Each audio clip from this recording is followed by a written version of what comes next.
女孩被绑架了。这个女人伪装成她的母亲与绑匪交涉，被绑匪轻松识破，还绑架了她的儿子。万万没想到，绑匪却被反杀，这到底是怎么回事呢？女人名叫尹姐，是个单亲妈妈，她的工作是警队的接线员，但为了养家糊口，她还做起了保健品推销，也为此常常被领导训斥。近期，某富人区发生一起案件，年仅5岁的女孩静雅离奇失踪，她的父母焦急万分，但没想到母亲颜珠却表示先别报警，万一静雅被撕票怎么办？父亲一脸疑惑，你是如何断定是被绑架的呢？安抚了颜珠后，父亲选择了报警，但警察来了，他们却接到绑架犯的电话，表示要用3亿韩元来赎人，否则别想见到孩子了。颜珠伤心欲绝，哭晕了过去。警察队长只好联系尹姐，冒充颜珠与绑匪交涉，但尹姐并不想接这种活。早年她也接过此类案件，但由于她的失误导致孩子被撕票，她不想再面临这样的痛苦了。不过队长坚持让她参与此次行动，尹姐只好服从命令，来到颜珠家中。到了晚上12点，绑匪终于来电话了。此时尴尬的事情发生了，尹姐睡得迷迷糊糊，接电话的语气完全没有孩子被绑的焦急情绪。所幸绑匪没有意识到问题，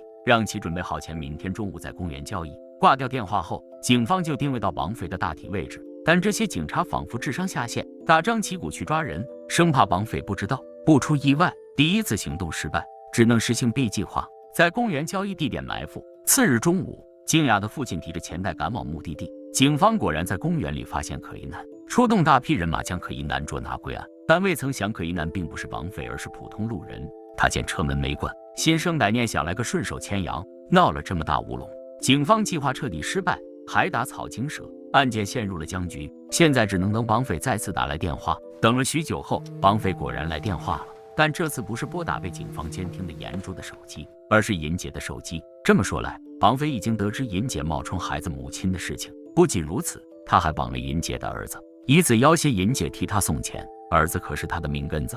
尹姐惊慌失措地跑回家中，发现儿子真不见了。起初警方还抱着侥幸心理与绑匪继续周旋，但没多久，他们收到了一个匿名快递，里面装了一根手指，他们还以为是静雅的手指，但警方检测后发现与静雅指纹不匹配，这把尹姐吓得够呛，不是静雅的难道是儿子的吗？于是他找出儿子触摸过的玩具给警方检测，结果真如他所想，与儿子的指纹完全吻合。尹姐表面不动声色，内心早已按耐不住了。而此时警方并不知道是尹姐的儿子，只知道绑匪手中还有另一名儿童。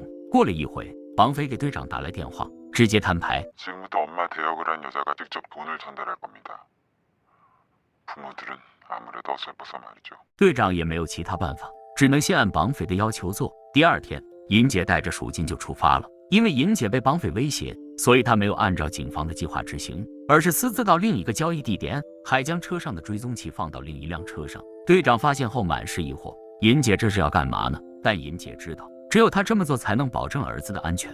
当她到达交易地点时，就接到绑匪的电话，让她将钱放下，然后回家等孩子的消息。尹姐走后，就出来一个卷发男。卷发男看到钱袋，一脸猥亵。从他手中的对讲机可以推测出，绑匪肯定不止一人。正当卷发男要拿走钱袋时，尹姐开车冲了过来，两人就此扭打在一起。这时他身后又出现一名短发妹，一个棍棒将尹姐打倒，接着又出来一个长发姐，看起来像是这起绑架案的主谋。三人拿着钱袋扬长而去。等尹姐醒来时，发现地上躺着一个孩子。经过他一番询问，得知孩子就是静雅，于是他打电话给队长告知孩子找到了，但还没等警方赶到，尹姐就先行离开了。因为尹姐突然想到一个重要线索，那就是绑匪如何得知他是冒充的呢？而且绑匪收到钱后只释放了静雅，自己的儿子依旧没有下落，绑匪就不怕静雅说出他们的长相吗？除非静雅的母亲颜珠与绑匪是同伙。一想到此，尹姐就找到颜珠逼问情况。颜珠见事情败露，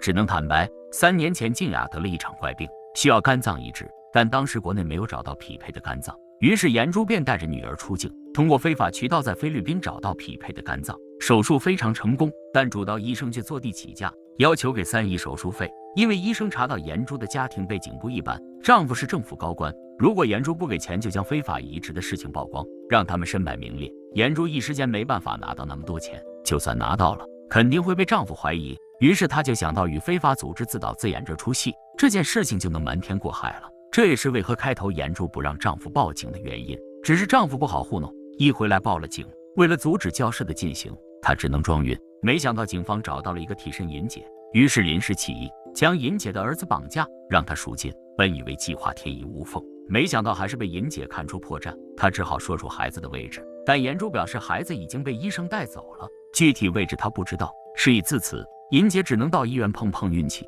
无意中竟然听到医生们准备再次作案。她偷偷跟着医生来到游乐场，还撞见了那天与她打斗的卷发男与短发妹。好巧不巧，警方对尹姐的车辆追踪，也跟着她赶到游乐场。短发妹见逃不掉，拿出手枪对着警察就是一枪。就此，两方人马展开激烈的搏斗，短发妹被当场打死，其他人则趁乱逃走。这件事后，贩卖人口的事情也被曝光，长发姐是整个产业链的主谋。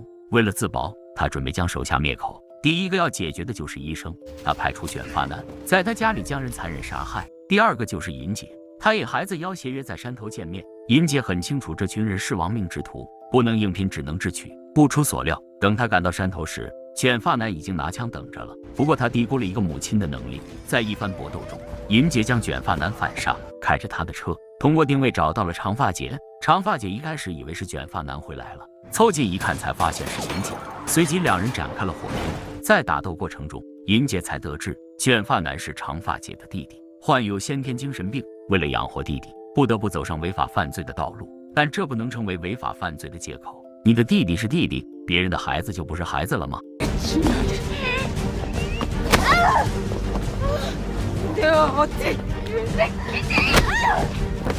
最终尹姐没有手软，直接将长发姐击毙，以1人之力打倒了贩卖人口的非法组织。而静雅的母亲严柱也没逃过法律的制裁。以上就是韩国电影限制的故事内容，是典型的正义战胜邪恶的电影，剧情存在不少漏洞，但李贞贤的演技特别出彩。